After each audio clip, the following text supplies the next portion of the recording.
नमस्कार, आप सभी का एक बार फिर से स्वागत है मनी टाइम में और मैं हूं आपके साथ सिमरनजीत सिंह। आज इस बुलेटिन में हम बात करने वाले हैं दिन भर की कुछ बड़ी बिजनेस और पर्सनल फाइनेंस से जुड़ी खबरों की, ऐसी खबरें जो आपकी जेब पर सीधा असर डाल सकती हैं। तो चलिए शुरू करते हैं इस बुलेटिन में खबरों का सिलसिला। पहली खबर ऐसी है कि आपको खुशी भी हो सकती है क्योंकि भारतीय अर्थव्यवस्था ने इस बार उम्मीदों से बेहतर प्रदर्शन किया है। राष्ट्रीय सांख्यिकी कार्यालय यानी कि एनएसओ के लेटेस्ट डेटा के मुताबिक FY26 की पहली तिमाही यानी कि अप्रैल से जून में देश की जीडीपी 7.8% की ग्रोथ से बढ़ी है, जबकि इकोनॉमिस्ट का अनुमान था 6.3% से लेकर 7% के बीच और आरबीआई का जो अनुमान था वो 6.5% की ग्रोथ का था। पिछले साल इसी क्वार्टर में ग्रोथ 6.7% रही थी, जो 15 महीने का लो था। सरकार के डेटा के अनुसार रियल जीडीपी 7.8% और नॉमिनल जीडीपी 8.8% की दर से बढ़ी है। इसमें सबसे बड़ा जो योगदान रहा है वो सरकार के कैपिटल एक्सपेंडिचर का रहा, जो सालाना आधार पर 52% तक बढ़ा है। कंस्ट्रक्शन और एग्रीकल्चर सेक्टर ने मजबूत प्रदर्शन किया। वहीं एविएशन, कार्गो, जीएसटी कलेक्शन और स्टील प्रोडक्शन में भी तेजी देखने को मिली। ये साफ संकेत है कि इंफ्रास्ट्रक्चर और रूरल इकोनॉमी में सुधार हो रहा है। तो कुल मिलाकर भारत की अर्थव्यवस्था वैश्विक चुनौतियों के बीच भी मजबूत बनी हुई है। लगातार सरकारी निवेश और कंजप्शन डिमांड इस ग्रोथ को सपोर्ट कर रहे हैं। अगर यही रफ्तार जारी रहती है तो आने वाले महीनों में भारत दुनिया की सबसे तेजी से बढ़ती बड़ी अर्थव्यवस्थाओं में अपनी स्थिति और मजबूत कर लेगा। वहीं दूसरी तरफ देखा जाए तो इकोनॉमी की रफ्तार से ट्रम्प टैरिफ का असर भी फिलहाल फीका पड़ता हुआ नजर आ रहा है। इंश्योरेंस होल्डर्स के लिए एक राहत भरी खबर है।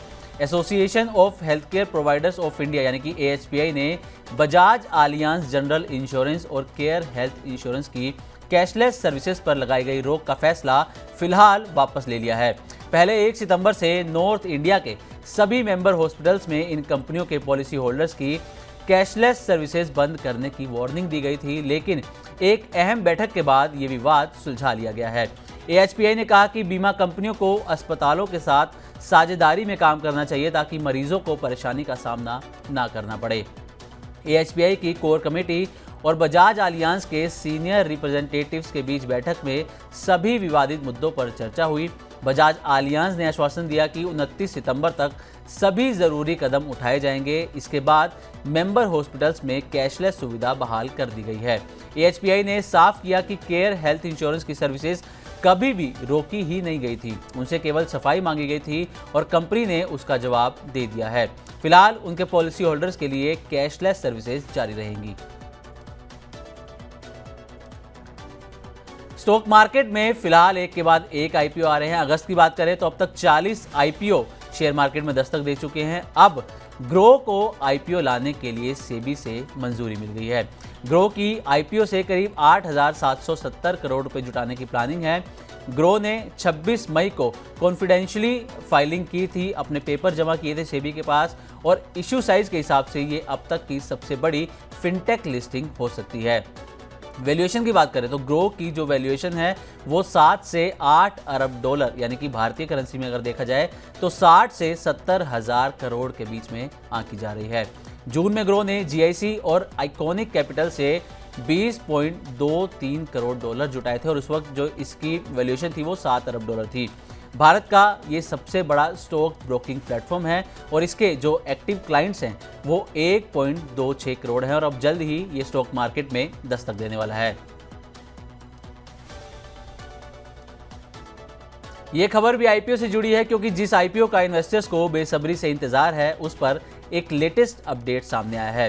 दरअसल रिलायंस इंडस्ट्रीज की शुक्रवार यानी कि आज 29 अगस्त को 48वीं एनुअल जनरल मीटिंग AGM थी, जिसमें कंपनी के चेयरमैन मुकेश अंबानी ने कंपनी की उपलब्धियों, आगे की स्ट्रेटेजी और ग्रोथ को लेकर कई अहम घोषणाएं की। मुकेश अंबानी ने कहा कि जियो का IPO 2026 की पहली छमाही में आएगा और इसके लिए जरूरी फाइलिंग की तैयारी लास्ट स्टेज में है। ये पहली बार है जब जियो की लिस्टिंग टाइमलाइन को लेकर स्पष्ट घोषणा AGM में की गई है। हालांकि इसके बावजूद बाजारों में वैसी उत्साहजनक प्रतिक्रिया देखने को नहीं मिली जैसी उम्मीद थी। शेयर 4 सालों से चली आ रही गिरावट के ट्रेंड से बाहर नहीं निकल पाए और 2% से ज्यादा गिरकर 1356 रुपए पर कारोबार की क्लोजिंग होती हुई नजर आई रिलायंस इंडस्ट्रीज की। हो सकता है कि जल्द ही मोबाइल फोन्स पर जीएसटी घटा दिया जाए और इनकी कीमतें कम हो जाएं। दरअसल मोबाइल फोन कंपनियों ने जीएसटी से परेशान होकर सरकार से राहत की मांग की है। हाल ही में भारत की मोबाइल फोन इंडस्ट्री ने प्रधानमंत्री नरेंद्र मोदी को एक चिट्ठी लिखी। इस चिट्ठी में उन्होंने मांग की है कि मोबाइल फोन्स पर लगने वाले जीएसटी को घटाकर 5% कर दिया जाए। इस वक्त भारत में मोबाइल फोन्स पर 18% जीएसटी लगता है। इंडस्ट्री का कहना है कि 2020-21 से लेकर 2024-25 तक बढ़े हुए टैक्स की वजह से उन्हें 81,800 करोड़ रुपए से ज्यादा टैक्स भरना पड़ा है। मोबाइल फोन इंडस्ट्री का ये भी कहना है कि 2021 से हर साल स्मार्टफोन्स की बिक्री लगभग 150 मिलियन के आसपास ही अटकी हुई है, इससे आगे नहीं बढ़ रही। उनका यह भी कहना है कि चीन में हर साल 400 मिलियन से ज़्यादा स्मार्टफोन्स बिकते हैं। वहीं डोमेस्टिक सेल की बात करें तो भारत में 2020 में मोबाइल फ़ोन की जो कुल बिक्री थी वो 300 मिलियन रही, लेकिन 2024 में ये घटकर 220 मिलियन पर आ गई। यानी कि टैक्स ज़्यादा होने से फ़ोन महंगे हो गए और इस वजह से आम लोगों ने खरीदारी कम कर दी। अब जाते जाते बात करते हैं आज यानी कि 29 अगस्त के शेयर बाजार की स्थिति की। भारत के बेंचमार्क इंडेक्स सेंसेक्स और निफ्टी 2 सेशंस की गिरावट के बाद शुक्रवार को बढ़त में नजर आए, लेकिन इसे बरकरार नहीं रख सके और लाल निशान में कारोबार की समाप्ति हुई। 29 अगस्त को उतार चढ़ाव भरे सेशन में भारतीय शेयर इंडेक्स गिरावट के साथ बंद हुए और निफ्टी 24,500 के नीचे बंद होता हुआ नजर आया। ये गिरावट का एक और सेशन था क्योंकि बाजार ट्रंप प्रशासन की तरफ से लगाए गए 50% टैरिफ के आर्थिक परिणामों से फिलहाल जूझता हुआ नजर आ रहा है। सेंसेक्स 0.34% की गिरावट के साथ बंद हुआ और निफ्टी की क्लोजिंग 0.30% की गिरावट के साथ 24,426 पर हुई। लगभग 1838 शेयरों में तेजी, 2052 शेयरों में गिरावट और 147 शेयरों में कोई बदलाव होता हुआ नजर नहीं आया। तो ये थी मनी टाइम में आज की कुछ बिजनेस और पर्सनल फाइनेंस से जुड़ी खबरें। आज के लिए बस इतना ही। उम्मीद करते हैं आपको आज का मनी टाइम पसंद आया होगा। इसी तरह की और भी खबरों से अपडेट रहने के लिए देखते रहें मनी 9 और सब्सक्राइब करें हमारा चैनल। साथ ही बिजनेस और पर्सनल फाइनेंस से जुड़ी तमाम खबरों को आप हमारी वेबसाइट money9live.com पर भी पढ़ सकते हैं।